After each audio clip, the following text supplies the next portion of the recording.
Well. Welcome to Fly Nubian Money. We are here back again. We're here weekdays at 1 p.m. Eastern Time at Fly Nubian Queen TV's YouTube channel. How about that debate last night? We are going to go into it. Make sure y'all are coming into the room, hitting the like button and the share button. We are joined today by Miss Laura Lalaki and Miss Erica Renee. Shout out to y'all. I'm so glad we are going to have this panel.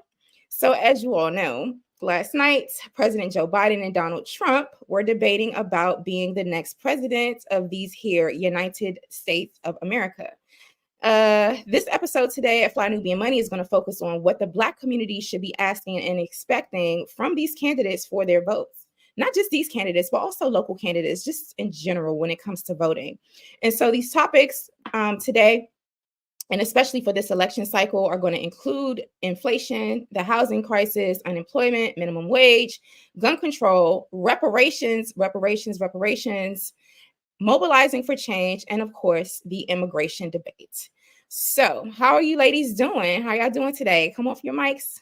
Shout out everybody.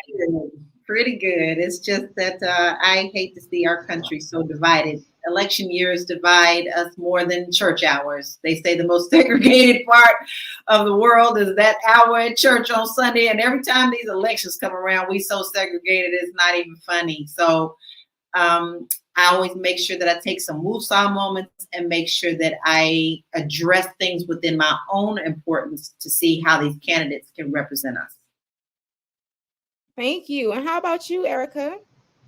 Yeah, I'm doing good. I agree with Lala. This is the time of year when we all start, parting like the Red Sea and start giving each other the evil eye.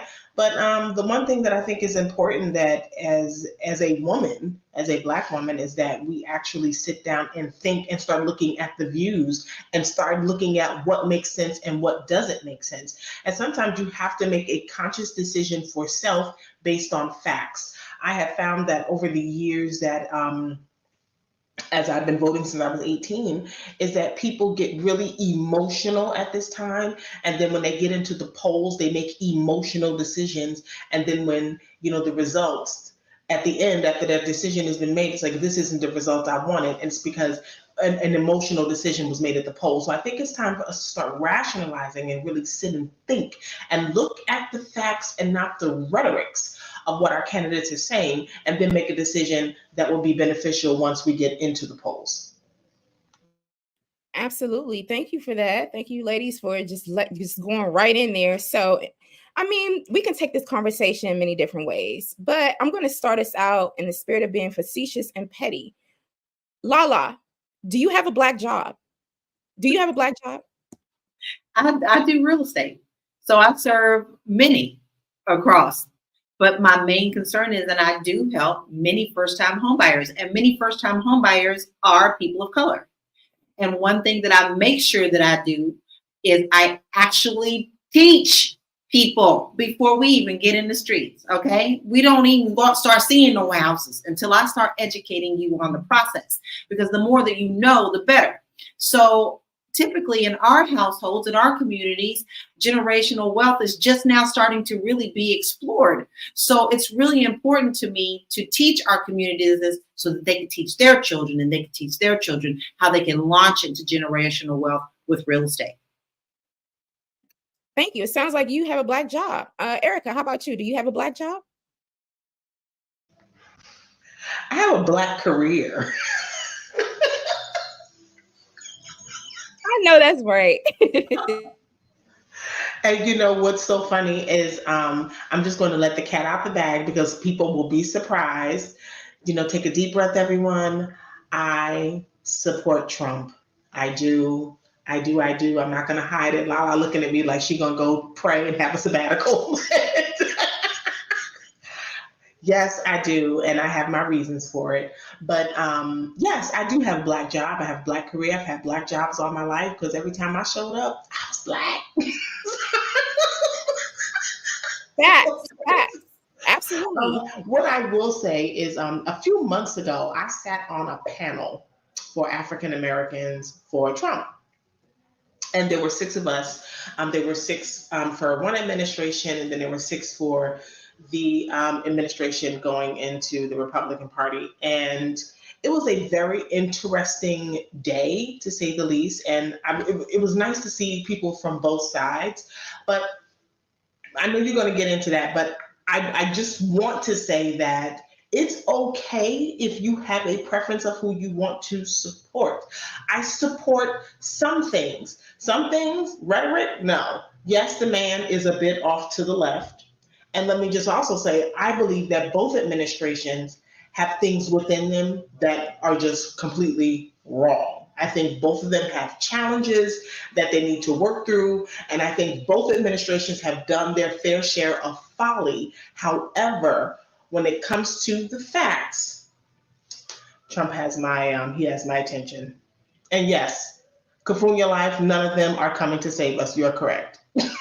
Yes, thank you so much for that. If y'all are just tuning in, let me know in the comments what city and state y'all are coming from. Let me know your thoughts on the debate, the presidential debate last night from current President Joe Bill Biden and former President Donald J. Trump. That's what they call him. All right. Let me know who y'all are supporting, Trump or Biden, in the comments. Let us know who you think won the debate. Put all your feedback in there because we will be flashing up your comments. You're tuned in right here at Fly Nubian Money, and we are here weekdays at 1 p.m. Eastern time. And guess what? We're also on Spotify. We are on Spotify, so you can catch this and all of our content over there on Spotify at the Fly Nubian Queen channel. What else? Oh, please text the word Queens to the number 87948. That's 87948. That way you will be notified when we go live and all that good stuff. And if you think you have what it takes to be a guest queen on Fly Nubian Money, please email us at info@realvirtual.com. That's REEL virtual.net. .net. info@realvirtual.net. All right. So here we are. Tiffany Anderson in the comments said she didn't bother to watch. I don't really blame you, sis. So we are having this conversation about the presidential debate that happened last night, as well as what Black folks should be demanding for their votes. I know that Erica already took us there. She has a company called Faith in Transition. We also have Lala Key, who's an international real estate guru. And both of these Black women said that, yes, they have Black jobs, or not only Black jobs, but they have Black careers. I wanted to start us out on a petty note to be funny, because during the debate, Donald J. Trump, former President Donald Trump, alleged that immigrants are taking away Black jobs. He literally said that. So we're trying to figure out, all of the internet, Black Twitter, we're trying to figure out, what is a Black job? Does that mean, I don't know, working construction or sanitation? Does it mean working fast food or retail? Does it mean working minimum wage or below minimum wage jobs? So, you know, that it is a trope. It is ongoing. So you're going to hear Black jobs trending a lot on social media. And that's something that came out of the debate last night. I want to clarify that. And I was just being petty. Erica started this off. You already put it out there. You support Donald J. Trump. Is your political affiliation Republican or independent or Democrat, or are you committed to any party? I have been a Democrat for years, and I've had the experience to see it's been useless over all this time. So I did explore about 10, 15 years ago about changing over. And a friend of mine who's actually a mentor in mass media, he told me years ago, I think I was about 30, and he was young. He was so young. He said to me, "Oh, I'm a Republican." And I was appalled. I was taken aback. I'm like, "We're from the hood. We're from the community. How can you do that?" And now I'm over here like, "Yeah, child, I get it." Gotcha. Okay, so you are a Republican now. Are you a registered Republican? Okay, got you. And Lala, how about you? I was a Democrat for many, many years. And this last time, I decided to go independent. And I know that causes a lot of people to be in an uproar because they claim we're the ones who's going to split the decision. But historically, independents do end up falling on the Democratic side. I will tell you right now, even though I am a Biden supporter, I'm extremely disappointed in our country. And the reason I'm disappointed is this is all we got. We don't have anyone who has better ideas, younger. We are between two old men, and I know Trump keeps on saying that Biden is old, but baby, you only a couple years younger. So we are at the point where I feel like I'm tired of the lesser of two evils. While I don't support Trump in anything, I never supported him at all, even before he ran for president. I know too much about him and his shenanigans in real estate to know that I don't trust this man. And I know direct information about that. So no, I never supported him on that. And I never supported all of his lies about being so successful, because truly he's not, only on paper. But for me, I'm just really upset, period, that this is where we are. I truly feel our country is burning. It's completely burning. And the thing is, now it's not who you're for, Biden or Trump. It's the have and the have-nots. That's a different battle. So what they're doing is they're causing so much confusion where we are arguing and fighting with one another that we're not watching and really paying attention to what they stand for and what they're doing for us as Americans, period. Now, I'm of the old school. I'm not going to argue with you. I can sit down and have logical conversations. I may not agree with you, but I bet you if we sat down and we had a logical conversation that we would find a common ground. And I don't know too many people that'll do that. And that's why I just won't engage anymore. Thank you for that. So people are in the comments asking about Dr. Cornel West and Abdullah. I want to state my position. Like Lala, I was a lifelong Democrat, so much so that I won an election or two. I only ran twice. I won both times. I was elected to serve on the Democratic County Commission for Kings County, which is Brooklyn, New York, right? It's called Kings County. And so I represented my local assembly district and represented literally the people on my block, like within my neighborhood, within the immediate radius of where I was at the time. And I would go to Albany, do a lot of lobbying, do a lot of local lobbying for housing, equity, educational equity, and all of these different things. Work very, very closely with some members on city council and my local assembly woman at the time. And to Erica's point, I decided that, this party is definitely not serving me and my interests as specifically as a Black American, but then also with a lot of my spiritual and personal values that are just legit non-negotiable. Like there's just certain policies that I'm just not going to support. And I emancipated myself from the Democratic Party and did register. I'm a newly registered independent.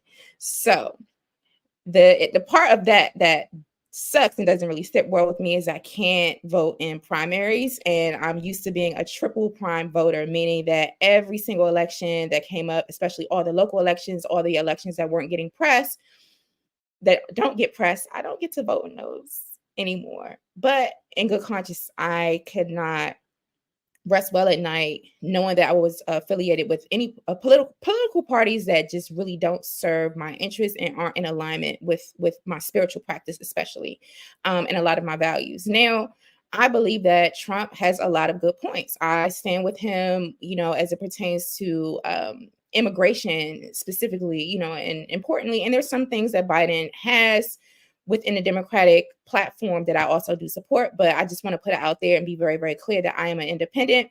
And then also in the last election, I didn't vote for Trump or Biden. I voted for the Contract for Black America. I literally voted for Ice Cube the last election because I was like, yeah, I'm not choosing the lesser of two evils. And this time I'm not doing that either.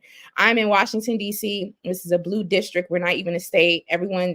Biden, people are going to vote blue no matter who right now in DC. And so I will not be voting for Trump. I will not be voting for Biden in this election. So I wanted to put that out there. Now, let's go to, I saw a comment on the screen, but it just went away. I was going to read it. We also are going to go to, it says the Democratic Party hasn't served our specific interests since the 1960s. However, we unified and demanded tangibles for our votes. Yes, thank you. Shout out to Danette Mitchell. She's wonderful. She's a great journalist Good point. Thank you for bringing that up. Now, ladies in chat, we are going to look at some facts, some comments from last night's political theater. All right, here we are. This one is a fact check on the economy. Trump: we have had the greatest economy in the history of our country, and we have never done so well. Everybody was amazed by it. Other countries were copying us. And the fact check says this was false. Growth under Trump averaged 2.49%. Growth under Biden is averaging 3.4%. Ladies, what say you on this topic of the economy? Let's go to Lala. Well, I directly can speak to this knowing that I travel quite a bit. I am overseas quite a bit. I focus a lot on Portugal properties. So a lot of the time I am in Portugal. And I can tell you right now what the people say to us immediately. When I'm over here and I'm talking to people and they find that I'm an American, you want to know one of the first things they say to me? Ooh, such a wonderful country going down the tubes. Are you okay? They're worried about me. Okay. So no, I don't see no other countries copying us. In fact, I see a lot of them having sympathy, which alarms me because I understand and I appreciate their concern because they've been through their own thing. Portugal wasn't really liberated till 1973 anyway. Okay. So they were under a dictatorship. So they see the way that we're going and they're worried for us. But what bothers me is when people have sympathy for us, that shows us in a very weak position. And in the age that we're in now, where everyone, all these countries are in such disarray and upset, now to me, we can be a very easy target because they see us as very weak. And I'm seeing that more and more that I travel because I don't just fly directly to Portugal. Sometimes I'm in London. Sometimes I'm in France. And everybody is saying the same thing. Is that embarrassing? Yes, it is. Because you know what? I am a patriot. And you won't steal that from me. You're not going to steal me being a patriot, being tied to the shenanigans that people who are calling themselves patriots being. And then I for a while there, I was like, I'm not going to call myself a patriot. Oh, I shouldn't fly my flag. Why not? I'm a proud American. But I find it very interesting that not only you and I, Jay, there's people in the comments saying they also registered independent. What does that tell you? So the fact that you can't vote in the primaries and I can't either concerns me. Those laws need to be changed because every vote, period, needs to count. I don't care. There's not two parties. This should be more than two parties. And we are way behind. Absolutely. In other countries, they have like 10 political parties. Some of them have mad political parties. But Erica, I want to get your take on that economy fact check. Trump claims that, it was the best. It was best, under him. And the facts said something different. What do you think? Well, if you look at those numbers, they're both running neck and neck, to be quite honest. And either way, a dozen eggs is just way too expensive, regardless of if you're Republican or Democrat. So we need to come to a conclusion as to what is going on. And I know a lot of people thought yesterday that he did not focus on or did not answer several of the questions that were asked, or Biden didn't ask several of the questions, because honestly, it's a sensitive topic, but it needs to be said that it all results to and boils down to the Immigration Act, the things that are going on with migrants being dropped off. Because my thing is this, yes, it's affecting Social Security. Yes, it's affecting Medicaid and Medicare, because guess what? These folks have to be taken care of. So where is the money coming from? Are we printing new money somewhere? No, we're not. It has to come from someone. And I know Biden said about taxing all the billionaires. I looked at it last night. I think it's 65 or 67 billionaires. But that's what, 65, 67 people, and how many middle class people are there working? That money is coming from us. And you don't know what it feels like, and you don't know what it looks like until you actually see the buses pull up and people are getting out and they're getting their little gift cards with $2, $3, and $4,000 on it, and they're getting their cell phones, and then they're getting their bag lunch, and they get to walk into these elite hotels where you and I with black faces would never be invited to stay in, or we're not allowed to stay in. But here they get to walk in there and then mistreat the place, beat it down to the dreads. It is horrible. So yes, it all boils down to, and this is the one thing that I respect Trump because he was consistent. It boils down to the migrant issue. Crime has gone up. Money is almost obsolete. I mean, I even had my identity stolen, and it was, guess what? Somebody was working under my social security number. And who was it? Undocumented. So this is something we all need to it's a red flag. If you are a working American, a black American, you need to be running your social security number and looking at it, because somebody could be using your social security number to work under. And yes, it is usually the undocumented, unfortunately. So again, it is an extreme issue and something has to be done. I don't think the answer is building a wall, but I do think the answer is like, hey, let's put some structure to this. I mean, this country was built on immigration, but there was a thing called Ellis Island where there's documentation and there's records of things. So my thing is no, it's not a whole attitude of like, don't come here. It's an attitude of like, hey, welcome. If you're going to be here, there's protocol that needs to be taking place. Like Lala said, I spent 3 years as a cruise director. I have been in Australia 4 months. I was in New Zealand for 6 weeks. I was in Brazil for 90 days. You are not walking in these countries and just kicking your feet up and just chilling and you're going to live on the dole and just, become a part of society like it's okay. You're not. And I think that's something that we need to start doing, is saying, hey, enough is enough, because guess what? Our working class pay taxes, and we can allow them to have to take the burden on of whoever's coming through the doors. Wow. I got to piggyback on that. And I agree with Erica on this, in the fact that I have always been one. I believe in the American melting pot. I don't know about y'all, but I grew up when the Junction, what's your function? Right? Okay. I believed in the great American melting pot. But if you're going to do that, do it right. I don't want you coming over here and then sliding under the radar, having your babies over here, and then all of a sudden the parents have to come. There's a big, deep thing about that. But America is known as the great American melting pot. And if you want to come to America, just like in Portugal, do you know how much paperwork I have to go through just to be in Portugal for a certain amount of time? They do it right. Do it right or don't come. I'm sorry, Jade, it even goes back to that issue with the health crisis. Think of it this way. You see these spike in numbers of all of these different diseases from the CDC. Think about it this way. Before you go into, as an American, before you leave here and go into specific countries, you have to get vaccinations against things that are maybe there, that you may be susceptible to. So now everyone's coming here and bringing it. Are we being protected from that?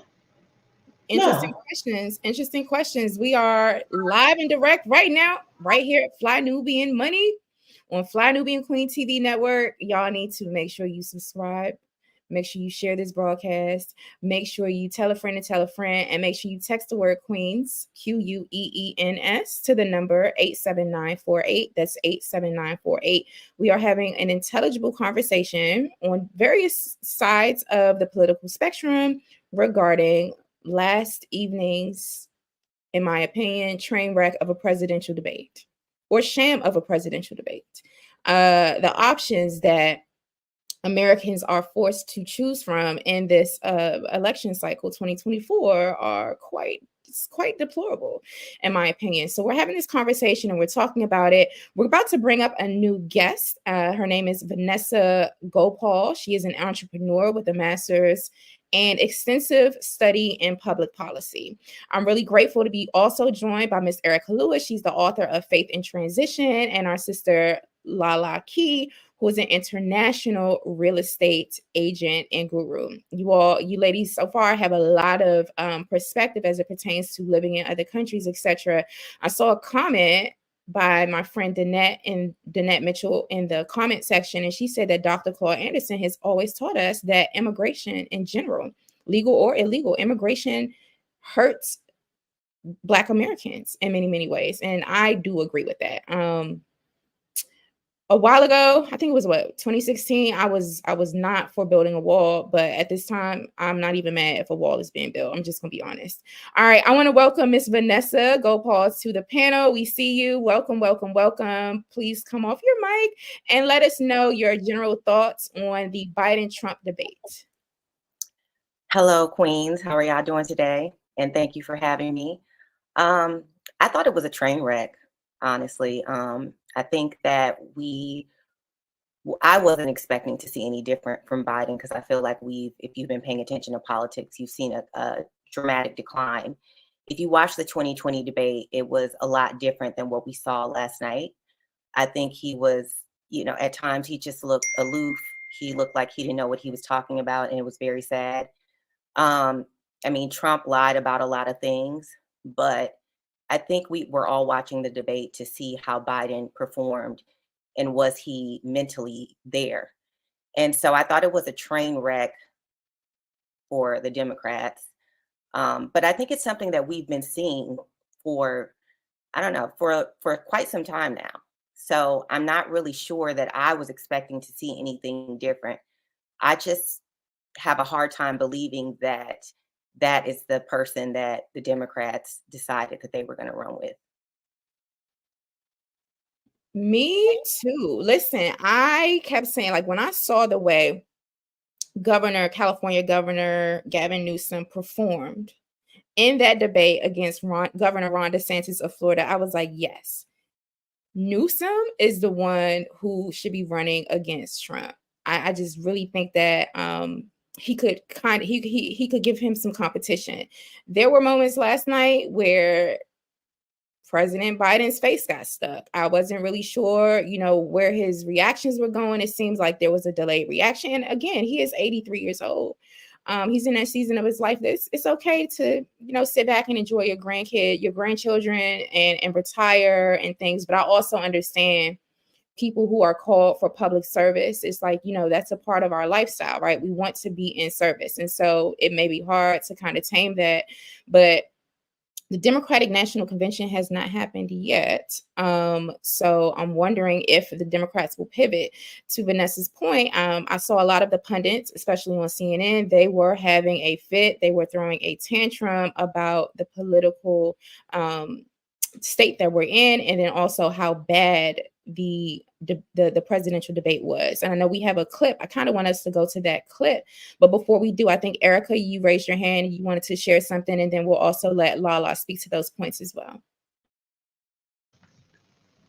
No, I was just going to just add on to her point. There is a cognitive issue. Many years ago, I did work in the health and wellness sector, and there is a cognitive issue. However, I think one of the things we need to be very aware of, whether you're Democrat or Republican, is if this man gets in office, if Biden does win, if he's able to pull it, and go through the polls and win, and if something happens to him, we are now looking at Kamala Harris as the president of the United States. Is that something that we want?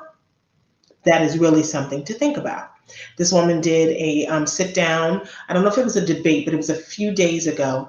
And she made a reference to 20 acres and a mule, not 40 acres, but said it was 20 acres and a mule. So it's like, are you changing the narrative of, what Black Americans are, of what reparations are? Are you taking reparations and you're funding other folks with it? It just kind of leaves you to the illusion as to wonder. And another thing that we really need to realize and understand, that as Black Americans, when people come to this country, they are automatically put under the guise of being Black.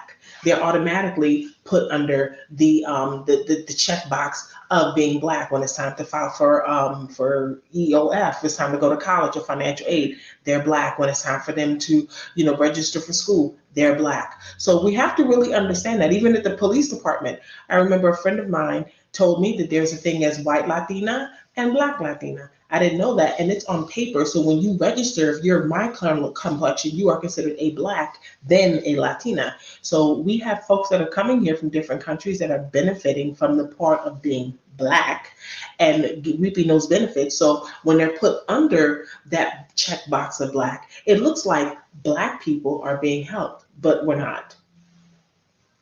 Thank you for that. Before I go to Lala, I do want to thank you for bringing up the reparations point. You said that Vice President Kamala Harris said use the term 20 acres and a mule. Even if we get lineage-based reparations, meaning those of us who are indigenous, like myself, I am indigenous to America, okay? On all sides of my family tree, we are Black Indians and we are Black Americans, and we've been here for hundreds of years, thousands of years. And so if we're talking about lineage-based reparations, she wouldn't even qualify, right? And so that is a whole other conversation around who qualifies, who doesn't qualify. But if we're talking about lineage-based reparations, she probably don't know what she's talking about or know the history, and she definitely wouldn't qualify. So I wanted to add that. Sister Lala, let's go over to you again.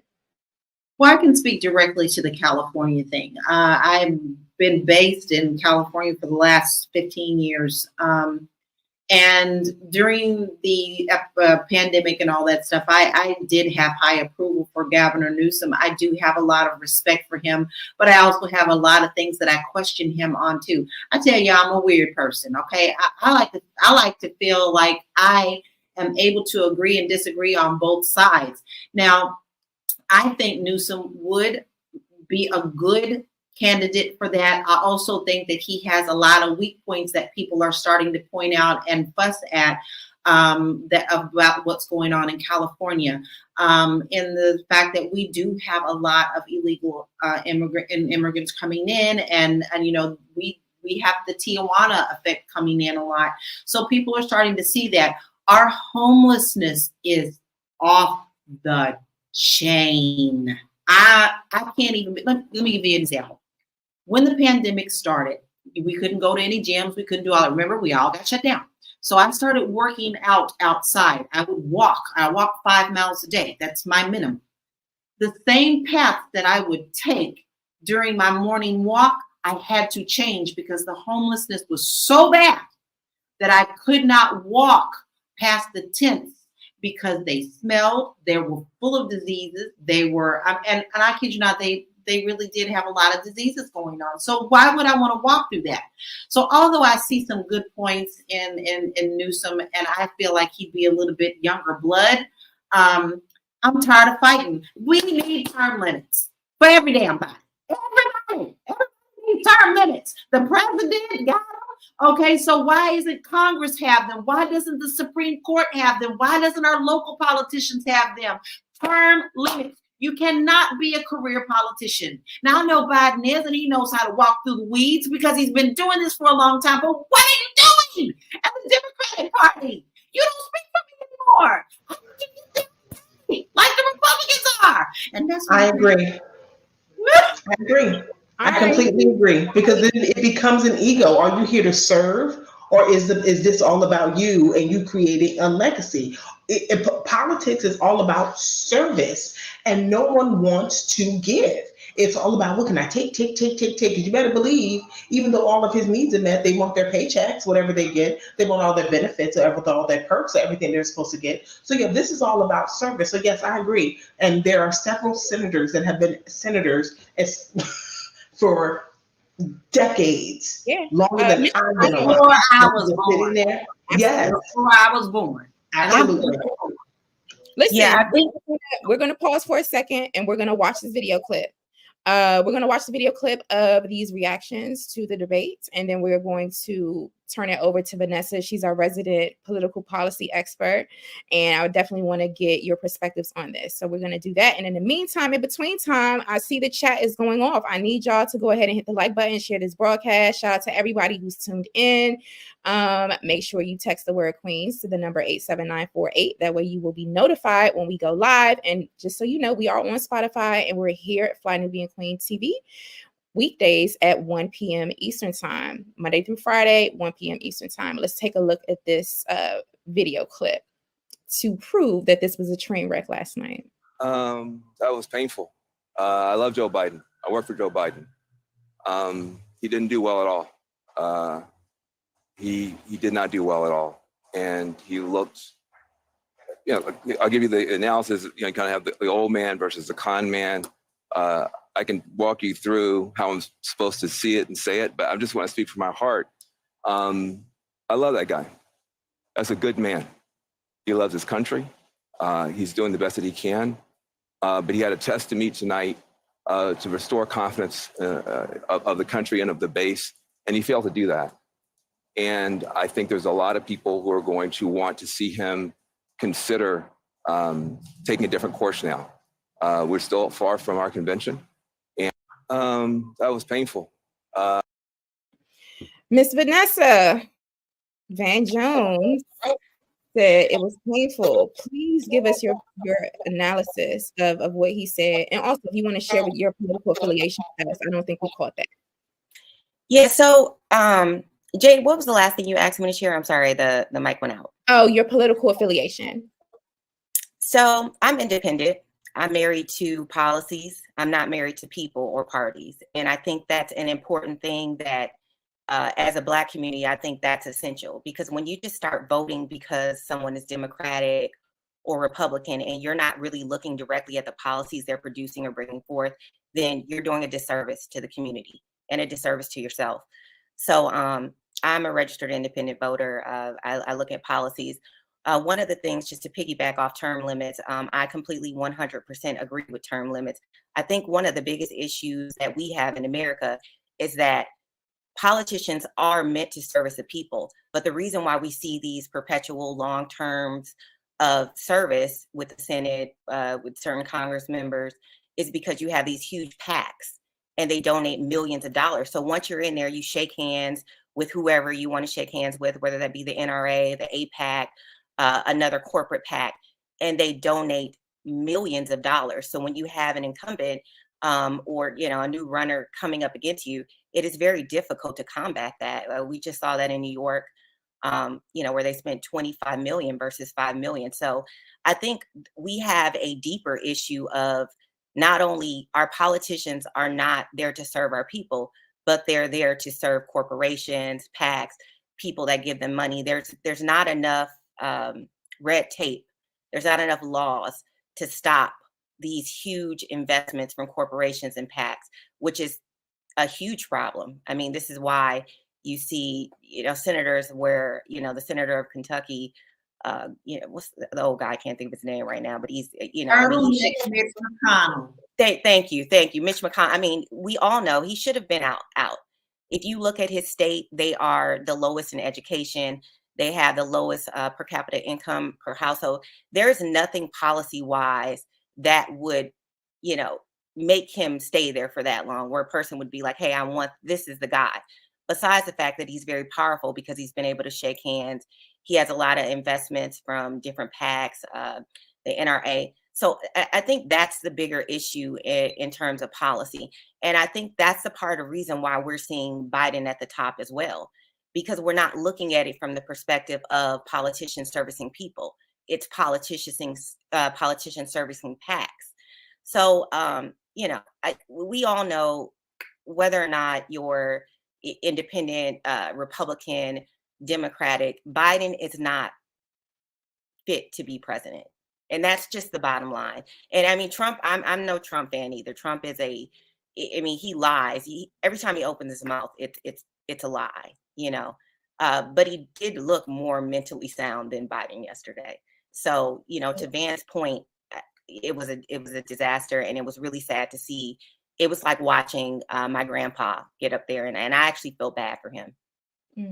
Thank you. I don't feel bad for him because that's Joe Crime Bill Biden. I'm continue to be petty, but Joe Crime Bill Biden was responsible for getting a lot of Black men removed from their homes and massively incarcerated. And then also Donald J. Trump, was about falsely accusing the Central Park 7. And shout out to Yusuf. I know he's now in office. Yusuf Salam.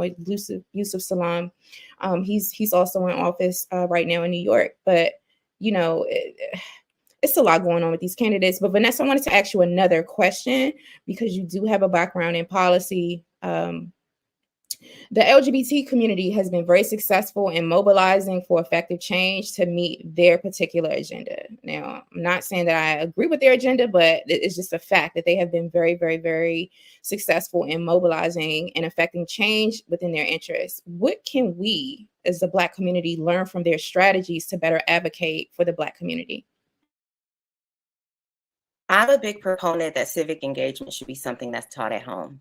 And I think that, it should, in my household, my father was, he grew up in Selma, Alabama, in a time where he was drafted to war. He could not vote. So I have a lot of aunts. He marched on Bloody Sunday with Dr. King. He was jailed. So civic engagement was a big part of my life just growing up. Like it just was a part of the family tradition. So in terms of, us as a Black community coming together, I think it's very important to start teaching the importance of civic engagement in the household. A lot of us don't even know who our local elected officials are. They don't know what are, and to me, that's arguably more important than a president. Because if you have people in the Congress and the Senate who are pushing policies and money into those policies that help the Black community, the president is, he'll be gone in 4 or 8 years. But because of the term issue, these people stay around for generations. So I think that the civic engagement for our Black community should be taught at a very young age. We should, the same way we teach our children, hopefully about money or investing or, civic engagement should be taught at a very young age.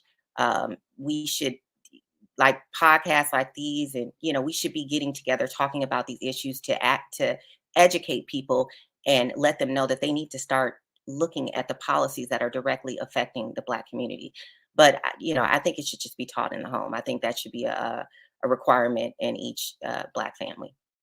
Thank you so much. Yeah, because that was definitely my household, even with my grandparents, both sets of my grandparents, civic engagement, education, those things were very, very important. And even with my parents, they worked all day and they came home. My mom made dinner and we sat around and we watched the news together every single night. So we were very, very aware. And we had to, we had these sorts of conversations. And I think that definitely matters. I'm going to go over to you, Lala, next, because I have a question for you about economic policies. Now, I know that you're in the housing and real estate industry. So what are the candidates' plans to improve access to affordable housing and home ownership for Black families? Did you hear any policies that are coming out of either the Biden camp or the Trump camp? And how do you think the policies on affordable housing and Black home ownership, should change and shift moving forward into 2025? Well, here's the thing. I didn't hear anything from the Trump side. Biden did mention that he was going to try to get a rein in on the homelessness and building and making homes affordable again. But what we fail to believe is politicians can tell you anything they want to get your vote.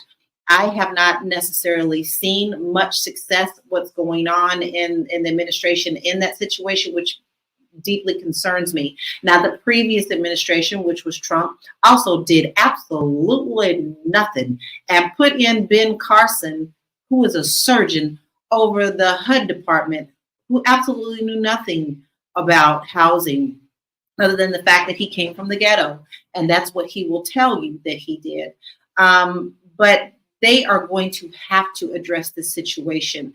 People are living on the streets. I know people who are functioning at a middle class level who are literally living in their cars. They go to the gym. They have a gym membership. They go and wash up and take a shower at the gym, and then they get dressed and then they go to work.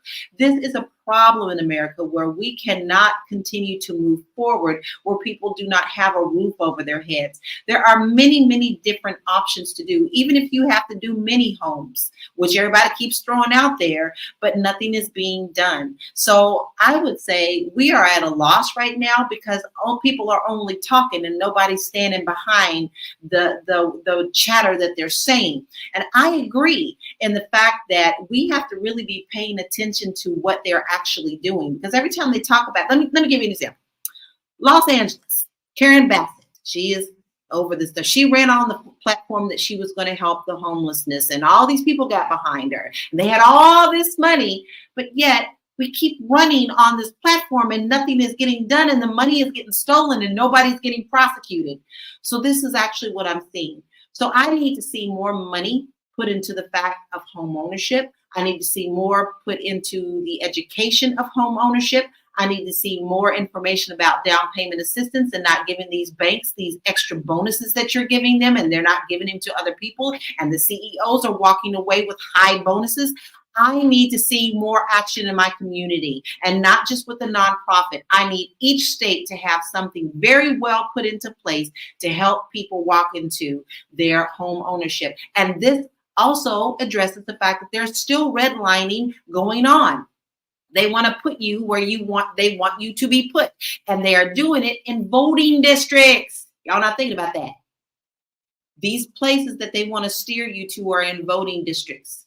You are not getting the power of your vote because of these stupid electoral college vote things that are going, which needs to be thrown out.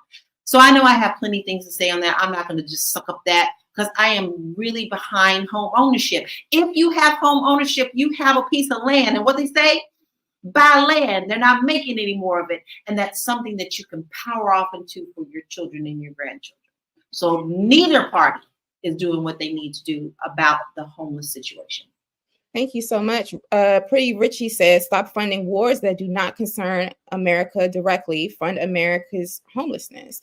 Ashe, I definitely agree with that. Now, Sister Erica, I have a question for you. What specific policies do you think should the Black community, Black Americans demand to support Black-owned businesses and promote entrepreneurship?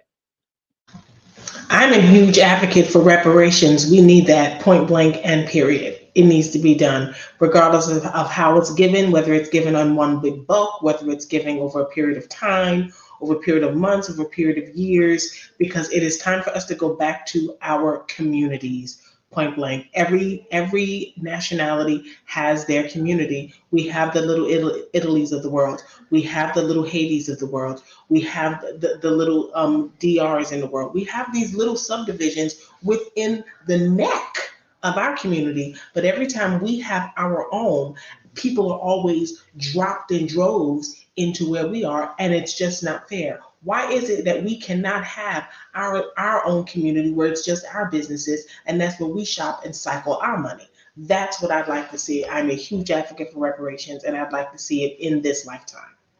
Thank you. And when you say reparations, what forms of reparations? Are we talking about just cash payments? Are we talking about land? Specifically, what do you think, Erica?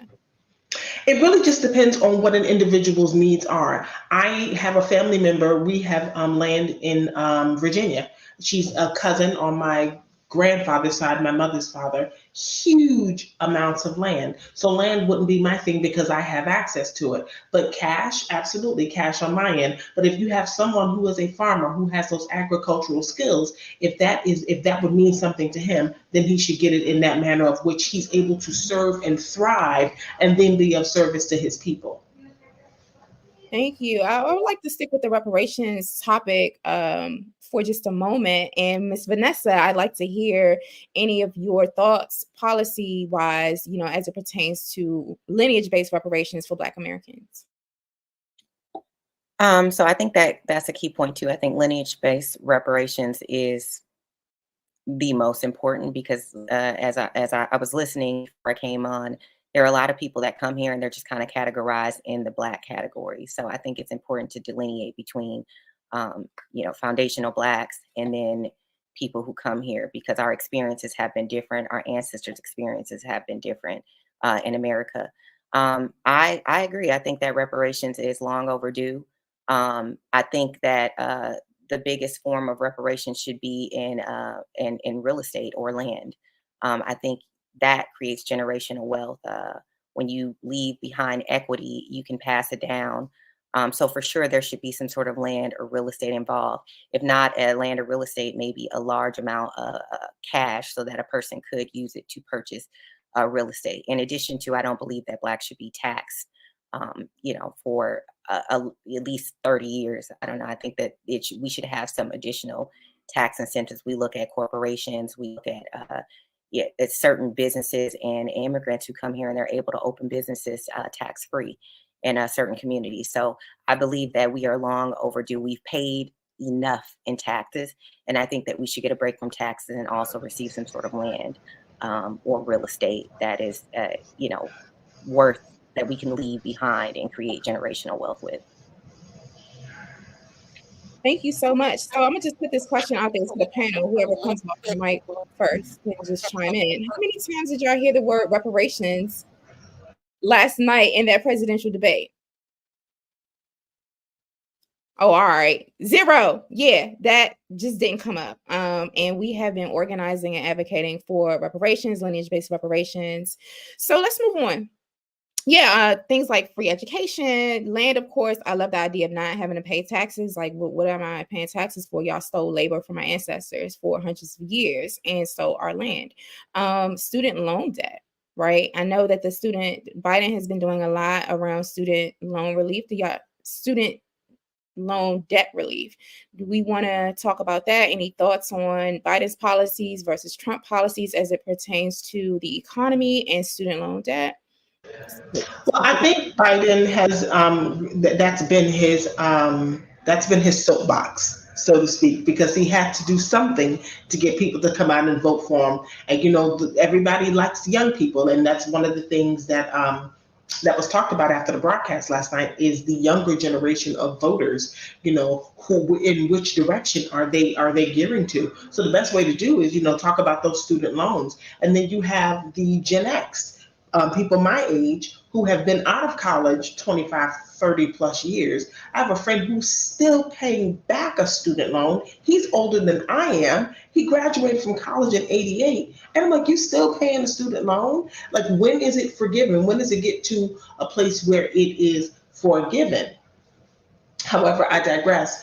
But I think that is his soapbox, because honestly, that is the one thing that can catapult him, because that's bridging the gap. You've got the younger generation who doesn't want to end up like their parents, still paying student loans 25, 30 years later. So that's a bridge of the gap for him. And that is the one thing that he's probably passionate about. And he thinks it's just going to take him over the edge. And I doubt it will.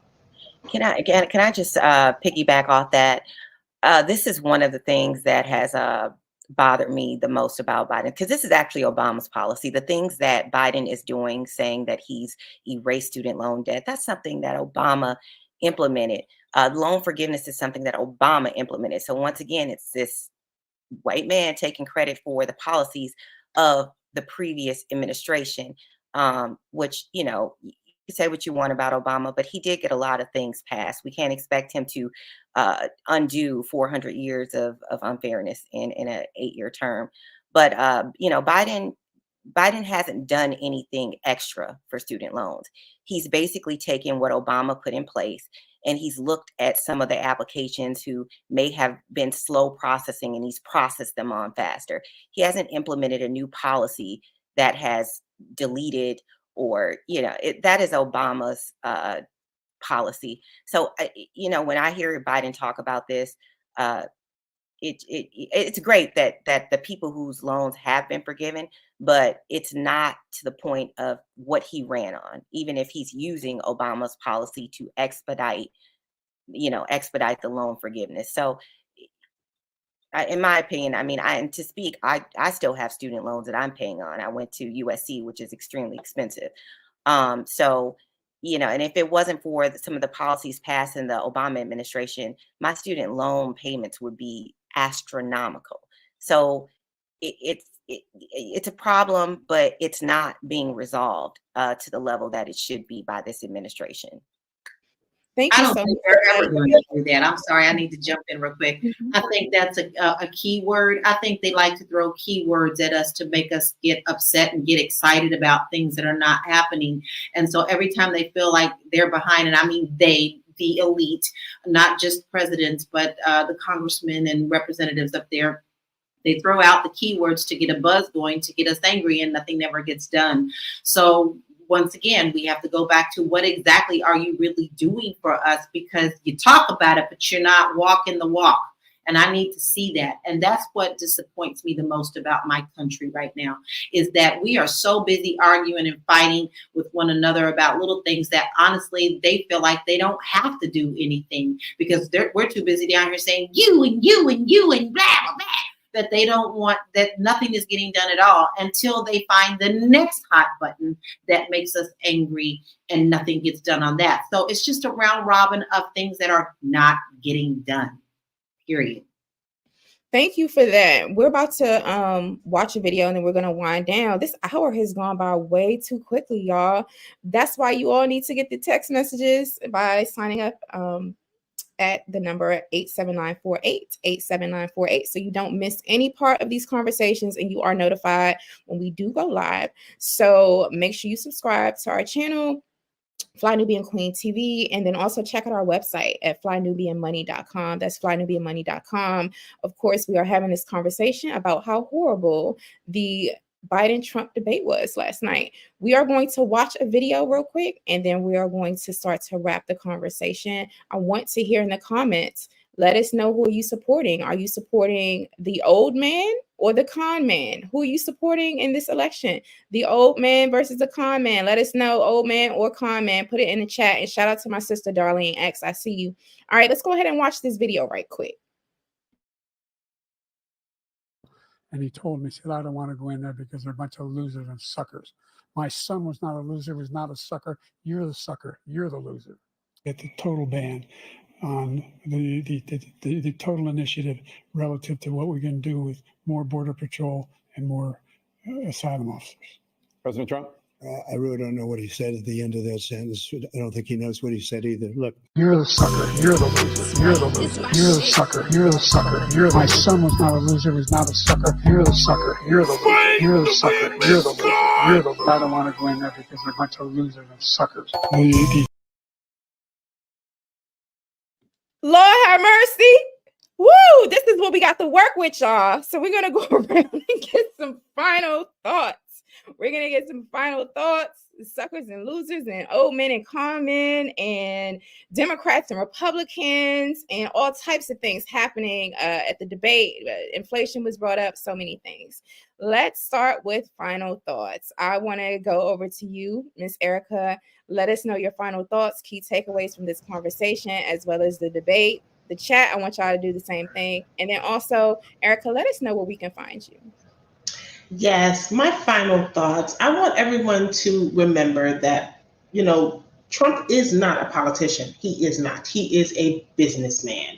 Now, you may look at it and go like, oh, but the business deals he does, it's still business. It is business. And the business of this country has been at risk for many, many years, and we have so far to go. We've gotten so far, but we have so much further to go. It is time. I'm not here advocating, telling you who to vote for, but I am stating my reason for why I support him. Another reason why I do support is, you know what? I am really tired of us as the American people and as taxpayers being unsafe. I'm tired of us not being able to walk down the street. I'm tired of women being attacked randomly walking their dogs or sunbathing. It is just getting to be ridiculous. I'm tired of people having their identity stolen. I'm a taxpayer. I've been working since I was 15 years old. So why is somebody being able to, just get dropped off here off a bus and just reap the benefits of everything that I worked for since I was 15? You've got to be kidding me. Another thing that I want everyone to realize is that when you go to other countries, you cannot do the rhetoric that is happening here. You cannot get off of an airplane and set up your feet and just do what you want to do. A lot of countries do require you have an itinerary. A lot of countries require that you have bank statements to support the fact, like, hey, if there is a war in your homeland and you can't get home, can you financially support yourself while you're here? So it's really time that we sit back and think about, some of the things that are really taking place here. Immigration is a thorn in our side, and it's going to be our Achilles heel because it is going to affect our safety and our finances and our retirements if we are not careful. You can catch me at www.faithandtransition.com and on social medias at Miss Erica Renee. Thank you so much. I'm going to go over to Vanessa. Vanessa, we would love your final thoughts. Let us know where we can find you. And you missed the opening icebreaker question. Do you have a Black job? Please let us know, let the chat know if you have a Black job. Girl, I need to know if you got a Black job or not, or a white job. But go ahead. Oh Lord. Well, I mean, I'm gonna say I have a Black job because I'm an entrepreneur and it's something that I push. And I think that all Black folks, even if you're working a 9 to 5, you should have another income stream, and it should be something of an entrepreneurship. I believe in multiple income streams. And I believe that Black people are the most creative and the most successful at figuring things out, and we figure it out all the time. So my last thoughts are, Lord, how did we get here? That's what my thoughts are. I mean, you have one candidate who is, a complete liar, and then the other one who he doesn't even know he's the president half the time. So, I think it's just really important to delve into the policies that they, propose, and, at this point, just vote on who you think is the best for your position, for the position of the Black community. I'm still undecided. I'm an independent voter. I want to take more time to research and look through what we have, because it isn't much. I'm not happy at all with the choices, but I mean, it is what it is at this point. We have to, delve and look into policies. There's certain things that I do agree with on the conservative side. There's things that I agree with on the Democratic side. I'm over the homelessness issue. I live in Los Angeles too. It's crazy. It's out of hand, and we've paid billions of taxes. It's not figured out. This is a Democratic state. That really pisses me off. But then on the other hand, you have, women's rights, and it's just so much to, it's just a lot to unveil. And for me personally, I'm undecided. I think as the time nears, I'm just going to see what the parties do, and if they push any more policies forth that really, make me lean towards one or the other, then I'll decide then. And you can find me on Instagram at Vigo Paul. You can also find me at Winter Remodeling Incorporated. That's my construction company in Los Angeles. And once again, that's Winter Remodeling Incorporated. Thank you. Thank you so much for joining us. We hope to have you back more often. And Miss Lala, final thoughts, and where can we find you? Well, we're at a point of no return. America is burning. America is burning fast. And it's going to be a long time before we raise ourselves from these ashes like a phoenix. And it's actually us, not the politicians, that are going to need to get together and decide on what our basic foundations are. Doesn't mean that we have to agree on absolutely everything, but we do have to have at least a firm foundation of being a proud American and how we want this country to regrow. I hate to say I feel like my country is dead. I'm witnessing it, but I refuse to be a part of a division that is not valid, in the fact that I will not allow them to divide us as the citizens and the Americans of America into the have and have nots. You cannot promise and talk out the side of your mouth. We know that this has been happening for years. Stevie Wonder even has a wonderful song about that. Okay, I sing it every day because I'm mad at both of them. And I'm really sorry that I have to make a choice between the two men in diapers. Every time we talk about this debate, I see two babies, two toddlers. Michael, no, you. I'm not going to do that. We're grown folk, and grown folk do the right thing. And you can find me everywhere. I made it real easy. You can find me at bit.ly/Laura King Info. And one more thing. You ain't got to be stuck, baby. It's a great big old world out here. Many people are experiencing and exploring the fact that you can live outside your country and still be a wonderful American. Open your mind. Thank you so much. Before we wrap this up, I'm gonna give my final comments. I'm gonna thank everybody in the chat. I see you all are super engaged. We're so grateful to have you here. It's so important that, we have these sorts of conversations, and that's why we invite you to follow us on social media platforms, flynubianmoney.com. Also, check us out on Spotify.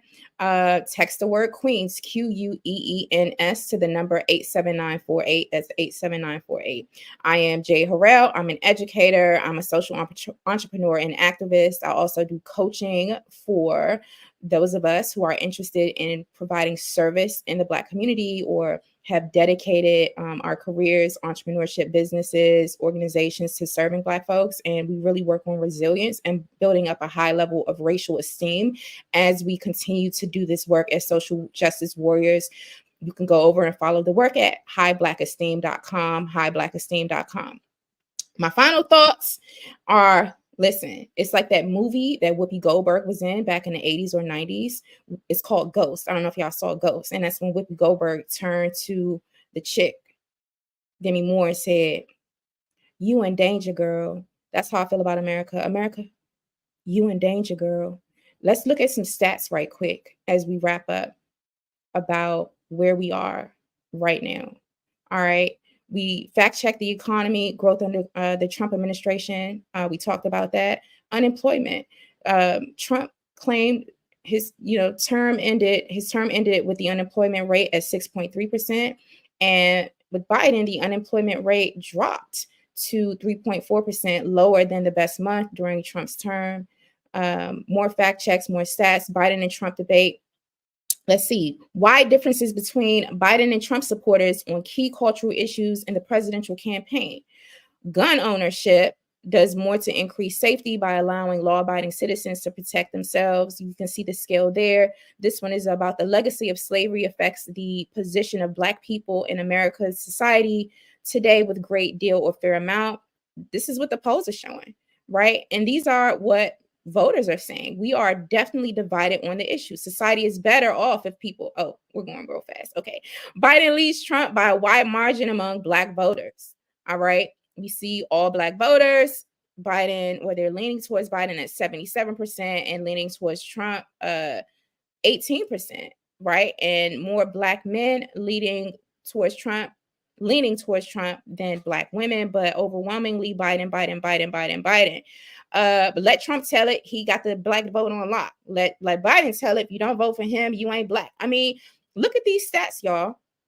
Black voters, okay? Just take a look at these and definitely watch the replay, slow them down and look at the research. Woo, America, you in danger, girl. The numbers aren't looking so good. It's a lot going on, but we will continue to have political conversations right here at flynubianmoney.com. You can find us weekdays, Monday through Friday at 1 p.m. Eastern time. 1 p.m. Eastern time. Come over to the Fly Nubian Queens YouTube channel. Yeah, that's all I got. I want to thank you all so much for tuning in. Ladies, I would love to hear your voices. Come off your mic and say goodbye to our audience, and we'll see you back on soon. Thank you. Bye. Bye. All right. Take care, y'all.